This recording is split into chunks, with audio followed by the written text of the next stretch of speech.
ఆంధ్ర తెలంగాణలో తక్కువ ఫీజులతో high quality results ఇస్తున్న ఏకైక సంస్థ తిరుమల్ ఐఏఎస్ ఇన్స్టిట్యూట్. మొన్న కరోనా, నిన్న హెచ్ఎంపీవీ, తాజాగా జీపీఎస్ వైరస్లు ప్రజల ప్రాణాలతో చెలగాటమాడుతున్నాయి. కరోనా వైరస్ సృష్టించిన బీభత్సం కళ్ల ముందే కదలాడుతున్న ఏదో పేరుతో వైరస్లు ప్రజలను భయాందోళనకు గురిచేస్తున్నాయి. అయితే తాజాగా వచ్చిన జీపీఎస్ అంత ప్రాణాంతకం కాదని అనుకున్న తెలంగాణలో తొలి జీపీఎస్ మరణం భయాందోళనకు గురి చేస్తోంది.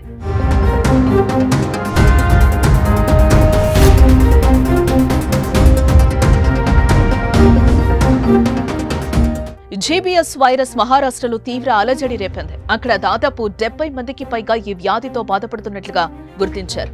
అయితే ఈ వైరస్ కారణంగా సోలాపూర్లో ఓ వ్యక్తి మరణించినట్లుగా తెలుస్తోంది. అయితే ఇది చిన్నగా తెలంగాణకు వ్యాపించింది.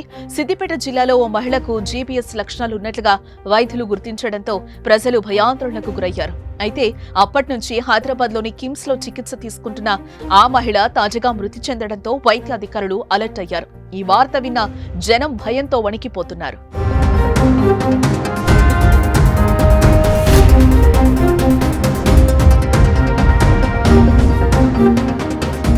సిద్దిపేట జిల్లా సీతారాంపల్లికి చెందిన 25 ఏళ్ల మహిళ ఆసుపత్రిలో చికిత్స తీసుకుంటూ మృతి చెందింది.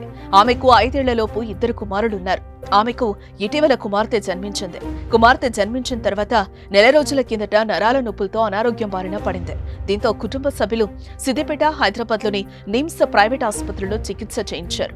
ఇలా ఆమె వైద్యానికి లక్షలు ఖర్చు చేశారు. అయినా ఫలితం లేకుండా పోయింది.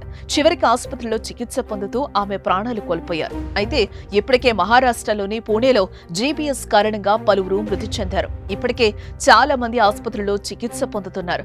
తెలంగాణ రాష్ట్రంలో ఈ వ్యాధితో మరణం సంభవించడం ఇదే మొదటిదని వైద్యులు అంటున్నారు. ఇక జీబీఎస్ వ్యాధి సోకిన వారిలో శరీరం అంతా తిమ్మిరిగా అనిపిస్తుందని, తీవ్రమైన జ్వరం, వాంతులు వంటి లక్షణాలు కనిపిస్తాయని చెప్తున్నారు. ఈ జీబీఎస్ వ్యాధి గురించి ప్రజలు ఆందోళనకు గురి కావద్దని వైద్యులు సూచిస్తున్నారు. బాధితుల్లో కొన్ని వారాల పాటు వ్యాధి లక్షణాలుంటాయి. చికిత్సతో బాధితులకు నయం చేయొచ్చని సూచిస్తున్నారు.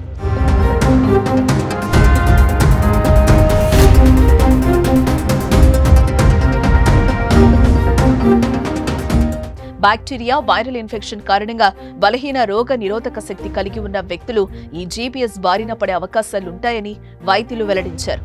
శరీరానికి సోకిన ఇన్ఫెక్షన్లకు ప్రతిస్పందించే రోగ నిరోధక వ్యవస్థ పొరపాటున నరాలపై దాడి చేసే అరుదైన పరిస్థితి ఇది అని వైద్యులు అంటున్నారు. ముఖ్యంగా నరాలపైనే జీపీఎస్ ప్రభావం ఎక్కువగా ఉంటుంది.